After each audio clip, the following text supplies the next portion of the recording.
I had the worst of all worlds, I think, because I was glued to the TV, I was totally addicted, and yet I thought it was horrible. I mean, even as a kid, I knew this was bad. I mean, I had my hopes. With each new fall season, when the new shows came on, I was like so excited, and then I would be so devastated when I saw the actual shows. You know how Fox has a weird way of counting Simpsons episodes? They refuse to count a couple of them, making the amount of episodes inconsistent. The reason for this is an unaired episode from Season 1. Finding details about this missing episode is difficult. No one working on the show at the time likes to talk about it. If you know about Dave Chappelle leaving Comedy Central and not wanting to talk about it, it's a similar situation, although less well known. From what little is known, the scrapped episode was written entirely by Matt Groening, the creator of The Simpsons. During production of the first season, stress and opportunity were in the air. The Simpsons are now basically a cultural institution, even if most fans aren't thrilled with the later seasons. So bear in mind, Matt Groening couldn't have known what impact he'd make. He was very concerned that the viewers of Fox wouldn't understand his vision. If you watch the documentary My Life Wasted about Matt Groening, you'll see his vision for The Simpsons was to take the bland aspects of sitcoms that he grew up with, like Leave It to Beaver and Father Knows Best, and inject some realism into them. He talks about bridging the gap between the zombified TV world, as he describes it, with what he knows to be real life. Matt describes watching TV as research. The point of this little documentary is to say that no time was wasted. The impetus for Bart Simpson was, what if Eddie Haskell, the bratty kid from Leave It to Beaver, was the focus of a show? What kind of trouble and conflict would arise from having a real menace, not a placid one, be the reason for the conflict in a story? According to one of the few comments on the subject by James L. Brooks, executive producer of The Simpsons, the scrapped episode was almost entirely completed, but went unreleased because it didn't jive with what Fox wanted out of The Simpsons. Not only that, much of the staff felt the same way. It took a pre-screening with a focus group for Groening to realize that it was better left on the cutting room floor. But during the production, Groening insisted on going full steam ahead with the episode, explaining it'd be excellent once it was finished. This episode's production number was 7G06. The title was Dead Bart. The episode labeled 7G06 Moaning Lisa was made later and given Dead Bart's production code. This would have been enough to erase Dead Bart from existence, if murmurs didn't start up after the pre-screening. Said murmurs didn't describe much, only to say that the episode revolved around Bart dying after being jettisoned from an airplane window, and that it depicted the family in mourning. Now, rumors are just rumors, but the reaction to rumors can tell you a lot about their possible validity. I believed, in the absence of proof, that Dead Bart was real for years and years. Matt Groening has always had a more morbid side to him, just beneath his gregarious exterior. The Simpsons staff outright denied Dead Bart's existence at fan events and conventions until around 2002. With the return of Al Jean as the head writer, he was the focus of questioning at a fan meetup at the Pittsburgh Comic-Con that year. Al Jean had been with The Simpsons since the start and openly, although politically, fielded any controversial questions. He was asked about being sued by Rio de Janeiro, the conflicts with George H. and Barbara Bush, voice acting disputes, the list goes on and on. He answered all of them without a thought, including a question about Dead Bart. He confirmed its existence and explained what I've explained thus far. Since then, when staff that worked on the show at the time are asked about Dead Bart, it's treated like a silly and inappropriate question, and it generally receives no answer, not even from Gene anymore. End of story, right? No news about this matter surfaced for an extended period. The subject all but died, until 2013. That's when I actually got to see Dead Bart, with my own two eyes. My friend pocketed a VHS tape while working at Fox. My friend is named Joe Muto. A few years back, he was fired and sued by Fox News for leaking inside information. He was a liberal hero for a while.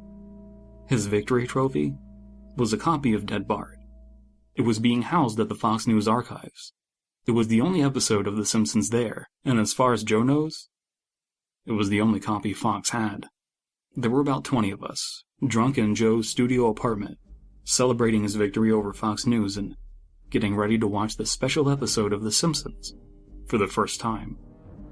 I didn't actually care much about the politics of the situation. I was just there as a friend. And as a diehard Simpsons fan. This episode started off just like any other episode with the normal establishing music, but had very poor quality animation. If you've ever seen the original animation for Some Enchanted Evening, it was similar, but less stable. Homer was angry. He pounded his fist on the kitchen table after reading Bart's report card. The thud and the clatter of plates made myself and a few others jut back in our seats, startled. I turned to this attractive girl next to me and said, "Jesus," to save face. Homer continued to yell and berate Bart. Not choke him, as is the standard. Just yell at him with uncompressed audio, blowing out the microphone. Bart didn't crack a joke or try to get out of the situation. He just took it, tilting his chin down and looking up with an expression of real fear, shaking even. The focus of the shot was on the guys in the house, while Marge looked out the window beyond the sink. It then cut to a shot of Marge's face from outside the window. She was looking down and to the side, like she was in a trance, blanking out and not taking in any information around her. She slowly lifted her gaze to the viewer, cut back to the shot inside the kitchen. Homer flipped a plate of bacon and eggs onto the ground in his anger. Ned Flanders could be seen outside the window, looking in at Marge with a blank expression, the kind you see on a person that's really into a TV show or movie. He walked away when Homer flipped the plate. He seemed very nonplussed. Then the audio from Homer screaming starts over from the beginning, again completely unmixed, but this time, the shot is of Lisa in her room, sitting on a bed with a luggage bag fully packed. She looks at her saxophone, resting at the foot of her bed, and occasionally, she glances out the window, but only for brief moments. This shot lasts the duration of Homer's angry tirade again. Cut to a shot of Homer leaving the kitchen. Bart just remained in place as though nothing changed. Bart was a statue until he jumped at the sound of a door slamming and a car ignition. Marge, without looking back at Bart, walked out the back door, gently shutting it on the way out. The shot focused on Bart and cut to a yellow on black text card saying 1 hour later. Bart finally moved from his position and got on the phone. He called Moe's Tavern. The screen splits to show Bart and the bar. Bart, while holding his nose, asks for Homer Simpson. Moe puts a very drunk Homer on the phone. Bart says Homer has been randomly selected to go on a trip to Rio de Janeiro. Homer cheerfully goes woo-hoo, like he would in a normal episode. Inexplicably, the next shot is the Simpsons boarding a plane. Bart was fooling around, as you'd expect. However, Bart broke a window on the plane and was sucked out, unceremoniously. Nancy Cartwright began to fall out of character, and Bart's yelling seemed to transition into his voice actresses. The shot cuts out before you can make out the ground. It cuts to Bart, just dead in an empty cornfield. Then fade out on Act 1. When Act 2 started, Homer, Marge, and Lisa were sitting at their table, crying.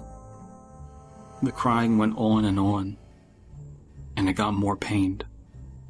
The animation started to decay, and they cried more and more, and as they cried, the animation seemed to decay along with it. You could hear murmuring in the background. The characters could barely be visually made out. They were stretching and blurring. They looked like deformed shadows with random bright colors thrown on them. Cut to a shot of the window in the front of the house. People walked by and looked worried at the house. Random people, not your typical background characters. Act 3 opened with the title card saying that 1 year had passed. Homer, Marge, and Lisa were skeletally thin, and they were still sitting at the table. There was no sign of Maggie or the pets throughout the entire episode. They decided to visit Bart's grave. Springfield was completely deserted, and as they walked through the cemetery, the houses became more and more decrepit. When they got to the grave, Bart's body was just lying there in front of the tombstone, looking just like it did at the end of Act 1, but Bart was now in his navy blue church clothes. The family started crying again. Eventually they stopped, and just stared at Bart's body. The camera zoomed in on Homer's face as he furrowed his brow in sadness. Homer's mouth moves, but nothing is audible. You can't tell what Homer is saying.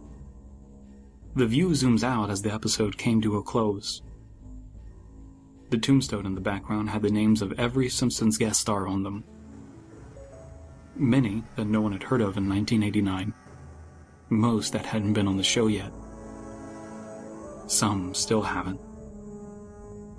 All of them had death dates on them. For guests who have died since, like Michael Jackson and George Harrison, the dates are when they would die. However, most of the dates were listed as October 25th, 2022. The credits were completely silent and seemed handwritten. The final image was the Simpsons family on their couch, just like in the intros, but absolutely forlorn, and with a gap where Bart would normally sit. The tape ran black. Joe got up and ejected the tape from the VHS player before smashing an unopened bottle of wine against it, ruining both the wine and the tape. No one talked about what they had just watched. We just all sorta shuffled out of the apartment. I don't hang out with that circle of friends anymore, so I haven't talked about what I saw. But thinking back, that date must have just been a joke by Matt Groening. As I said, he can be morbid on occasion. But still, I get just a little bit more nervous with each day that passes.